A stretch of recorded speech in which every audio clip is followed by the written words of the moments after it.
शुरू से ही प्रारंभ से ही 10वां श्लोक शुरू कर दीजिए। 10वां श्लोक ठीक है। सप्तम अध्याय बीजमां 513 पेज। सर्वभूतानां विद्धि पार्थ सनातनम बुद्धिर्बुद्धिमतामस्मि तेजस्तेजस्विनामहम्। भगवान अपनी विभूतियों का वर्णन कर रहे हैं कारण रूप से। 8वें में किया, 9वें में किया, 10वें में कर रहे हैं। हे प्रथानंदन,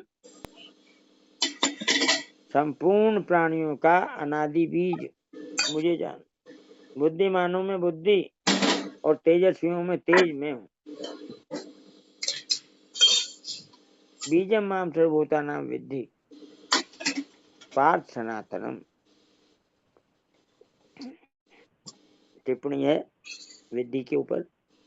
इसी अध्याय के 6ठे श्लोक में भगवान ने उपधारे कहा और यहाँ विद्धि कहते हैं। इसका तात्पर्य यह है कि मात्र संसार में सार रूप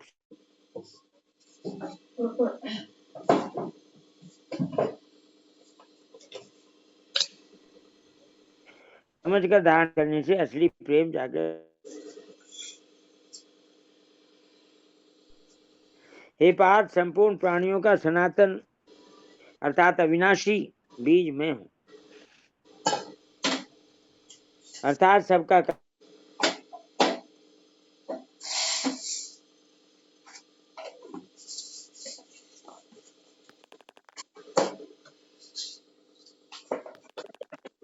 मेरे बिना प्राणी की स्वतंत्र सत्ता नहीं है। जितने बीज होते हैं वे सब वृक्ष से उत्पन्न होते हैं और वृक्ष पैदा करके नष्ट हो जाते हैं, परंतु यहाँ जिस बीज का वर्णन है वह बीज सनातन है, अर्थात आदि अंत से रहित है, अनादि और अनंत है। इसी को 9वें अध्याय के 18वें श्लोक में अव्यय बीज कहा गया है। गते भर्ता प्रभु साक्षी निवास शरणम सोहित प्रभोय प्रलय स्थानम निधानम बीजम अव्ययम।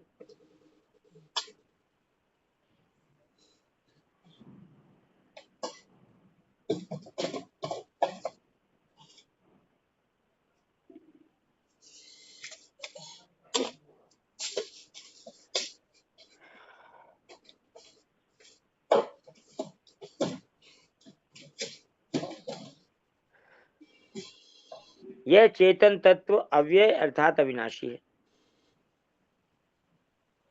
यह स्वयं विकार रहित रहते हुए ही संपूर्ण जगत का उत्पादक, आश्रय और प्रकाशक है तथा जगत का कारण है। गीता में बीज शब्द कहीं भगवान और कहीं जीवात्मा दोनों के लिए आया है। यहाँ जो बीज शब्द आया है वह भगवान का वाचक है, क्योंकि यहाँ कारण रूप से विभूतियों का वर्णन है। 10वें अध्याय के 39वें श्लोक में विभूति रूप से आया बीज शब्द भी भगवान का ही वाचक है। यच्चापि सर्वभूतानां बीजम तदहम् अर्जुन न तदस्ति विना यस्यान् मया भूतम चराचर।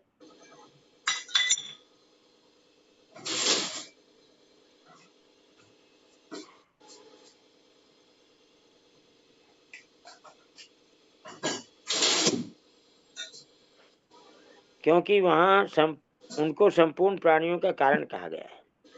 9वें अध्याय के 18वें श्लोक में बीज शब्द भगवान के लिए आया है, क्योंकि उसी अध्याय के 19वें श्लोक में सदसत चाहम अर्जुन पद में कहा गया है कि कार्य और कारण सब में ही हूँ। तपाप में हम अहमर्षम निग्रहम सुजाम च अमृतम चय मृत्युश्च सदसत चाहम अर्जुन। सब कुछ भगवान ही होने से बीज शब्द भगवान का वाचक है। 14वें अध्याय के 4थे श्लोक में अहम बीज प्रदय पिता, मैं बीज प्रदान करने वाला पिता हूँ। सर्वयोनिषु कौन्तेय मूर्तय संभवन्त्या तासाम ब्रह्म महदेवनी रहम बीज प्रदय पिता। ऐसा होने से वहां बीज शब्द जीवात्मा का वाचक है। 14वें अध्याय के 4थे श्लोक।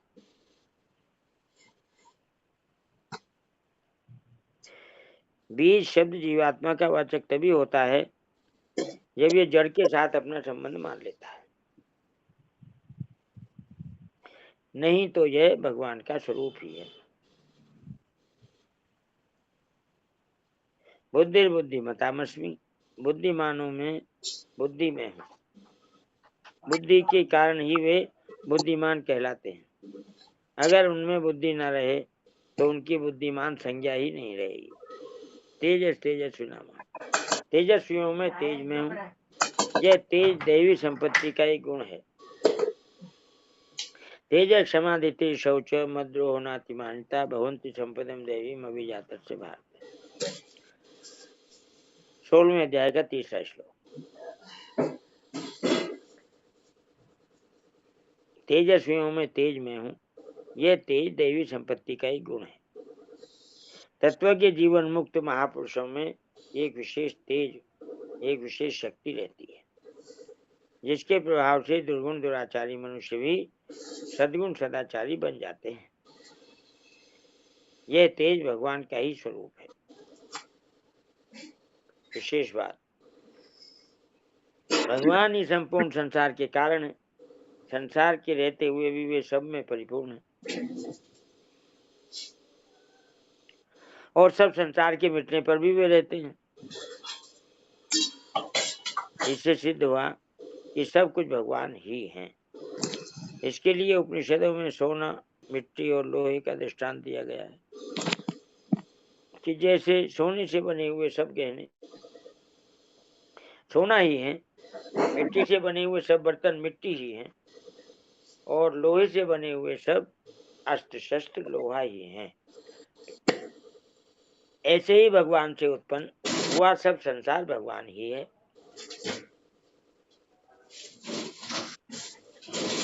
परंतु गीता में भगवान ने बीज का दृष्टांत दिया है कि संपूर्ण संसार का बीज मैं हूं।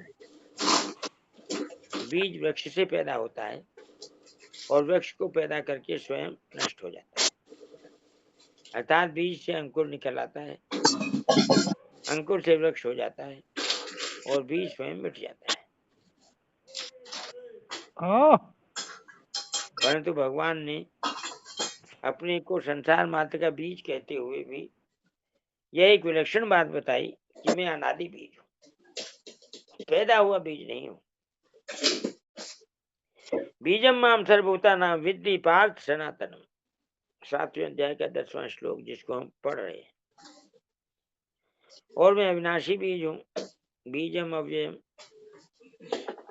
गतिर्भर्ता प्रभु साक्षी निवास है शरणम सुविद प्रभु है प्रलय स्थान विधान बीजम। 9वें अध्याय का 18वां श्लोक। अविनाशी बीज कहने का मतलब यह है कि संसार मेरे से पैदा हो जाता है, पर मैं मिटता नहीं हूं, जैसा का तैसा ही रहता है। पृष्ठ संख्या 514।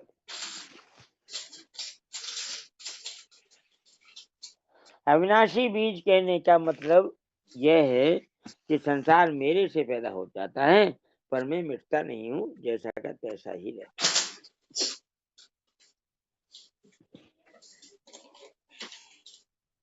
सोना, मिट्टी और लोहे के दृष्टांत से गहनों में सोना दिखता है, बर्तनों में मिट्टी दिखती है और अस्त्र शस्त्रों में लोहा दिखता है, पर संसार में परमात्मा दिखते नहीं।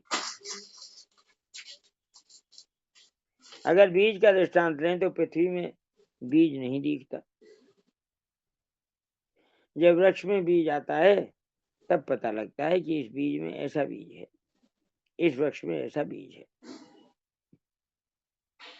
जिससे यह वृक्ष पैदा हुआ है। जब वृक्ष में बीज आता है तब पता लगता है कि इस वृक्ष में ऐसा बीज है जिससे वृक्ष पैदा हुआ है। संपूर्ण वृक्ष बीज से ही निकलता है और बीज में ही समाप्त हो जाता है। वृक्ष का आरंभ बीज से होता है और अंत भी बीज में ही होता है।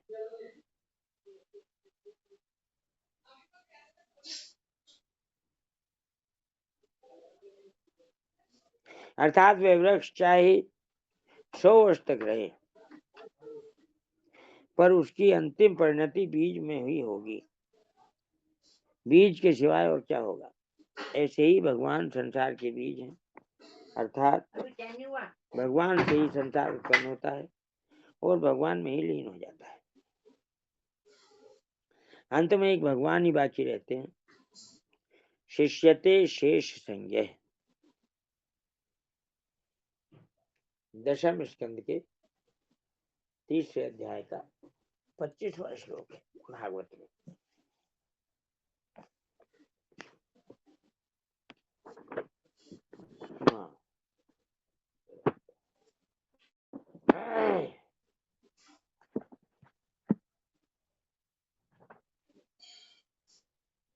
नष्टे लोके द्विपरार्ध अवसाने महाभूतेष्वादिभूतं गतेषु व्यक्ते व्यक्तम काल वेगेन याते भवानेके शिष्यते शेष संज्ञ।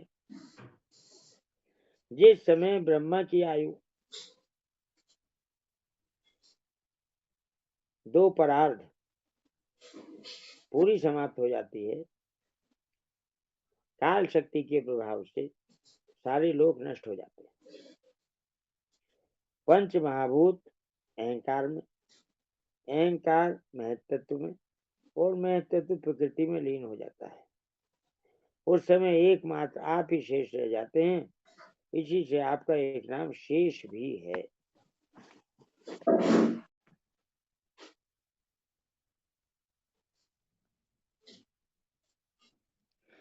शिष्यते शेष संज्ञा।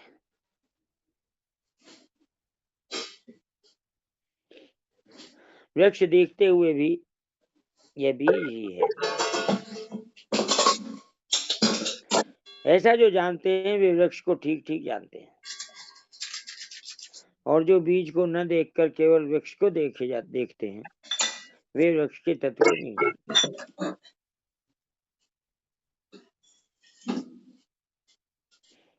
भगवान यहाँ बीजम माम सर्वभूता नाम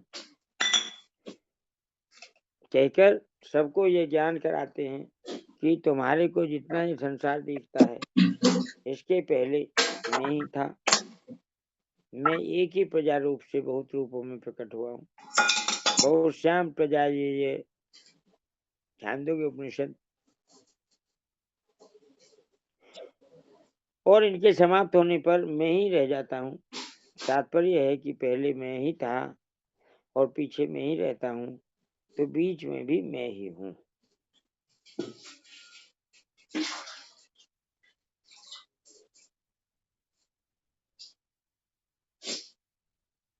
यह संसार पांच भौतिक भी उन्हीं को दिखता है जो विचार करते हैं, नहीं तो यह पांच भौतिक भी नहीं दिखता। जैसे कोई कह दे कि ये अपने सब के सब शरीर पार्थिव हैं, अर्थात पृथ्वी से पैदा होने वाले हैं, इसलिए इनमें मिट्टी की प्रधानता है। तो दूसरा कहेगा कि ये मिट्टी कैसे है, मिट्टी से तो हाथ धोते हैं, मिट्टी तो रेता होती है, अतः ये शरीर मिट्टी नहीं है। इस तरह शरीर मिट्टी होता हुआ भी उसको मिट्टी नहीं दिखती।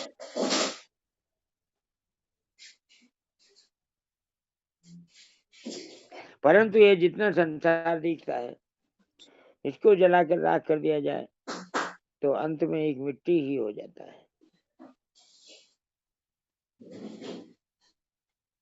राम राम जी आचार्य महाराज जी के प्रवचन में कल या परसों के प्रवचन में बात आई थी, ये मिट्टी की मुसाफरी चल रही है, मिट्टी की। हाँ जी, मिट्टी की मुसाफरी।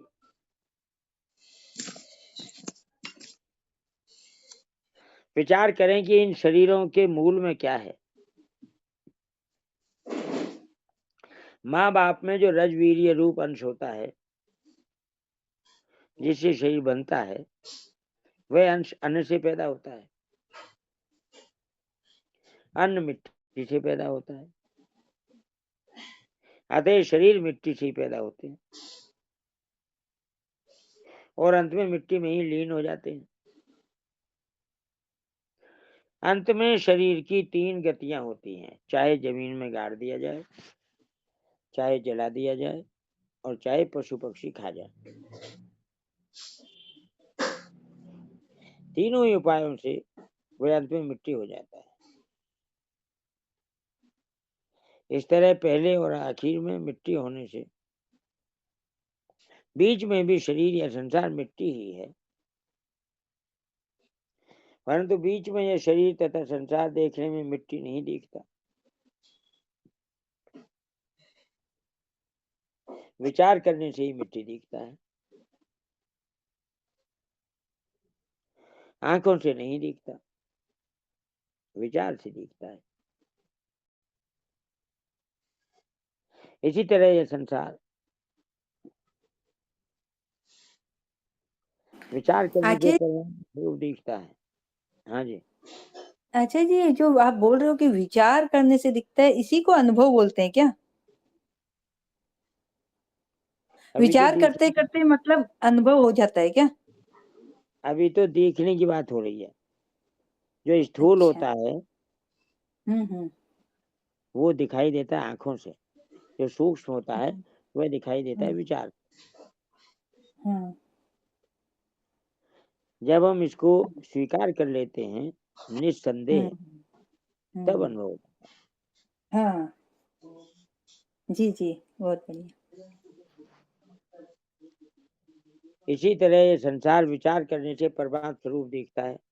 विचार करें तो जब भगवान ने संसार रचा तो कहीं से कोई सामान नहीं मंगवाया जिससे संसार को बनाया हो, और बनाने वाला भी दूसरा नहीं हुआ है।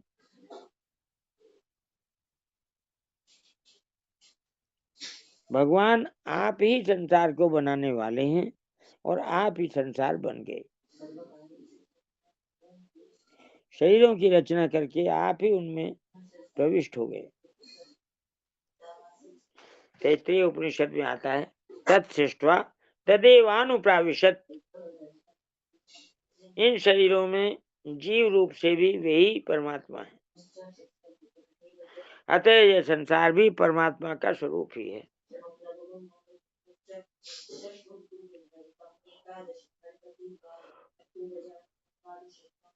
परिशिष्ट भाव।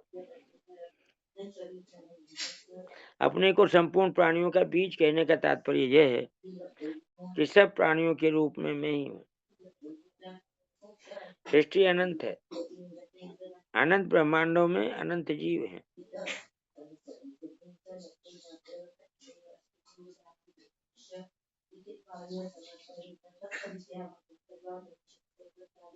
परंतु उन अनंत जीवों का बीज परमात्मा एक ही है। अनंत सृष्टि पैदा होने पर भी उस बीज में कोई फर्क नहीं पड़ता, क्योंकि वह अव्यय है। बीजम अव्ययम, 9वें अध्याय का 18वां श्लोक।